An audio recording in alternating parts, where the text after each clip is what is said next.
Hello, আমি astrologer Pinki Saha. আর আজকে এসছে একটা নতুন টিপস নিয়ে আপনাদের কাছে।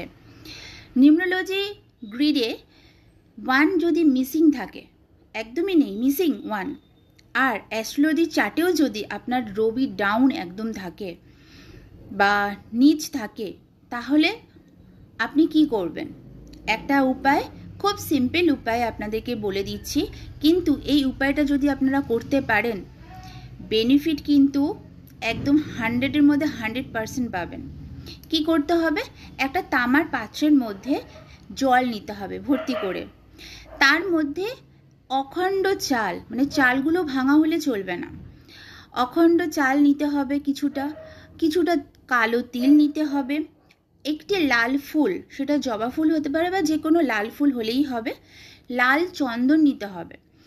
এই জলের মধ্যে 3খানা একসাথে দিয়ে ভোরবেলা যখন সূর্য উঠবে, যখন দেখবেন সূর্য পুরো লাল টকটক করছে, ঠিক সেই সময় আপনাকে জলটা অর্পণ করতে হবে।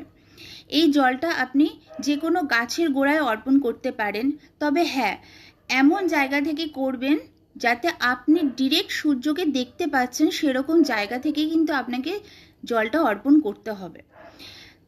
আমি বলবো কোনো খোলা জায়গা বা ছাদের মধ্যে দাঁড়িয়ে যদি আপনি করেন সূর্যের দিকে তাকিয়ে, তাহলে কিন্তু ভীষণ ভালো হবে। জলটা গাছের গোড়ায় আপনি দিয়ে দিলেন, যে কোনো ঘরের বাড়িতে যদি টব থেকে, ছাদে টব থেকে, সেই জায়গাতেই আপনি টবের মধ্যে জলটা দিয়ে দিতে পারবেন। আর এই সময় একটি মন্ত্র আপনাকে 11 বার জপ করতে হবে। সেই মন্ত্রটি আমি আমার স্ক্রিনে দিয়ে দেব। আর আমার চ্যানেলটিকে সাবস্ক্রাইব করবেন অবশ্যই, এরকম ভালো ভালো নতুন নতুন টিপস পাওয়ার জন্য।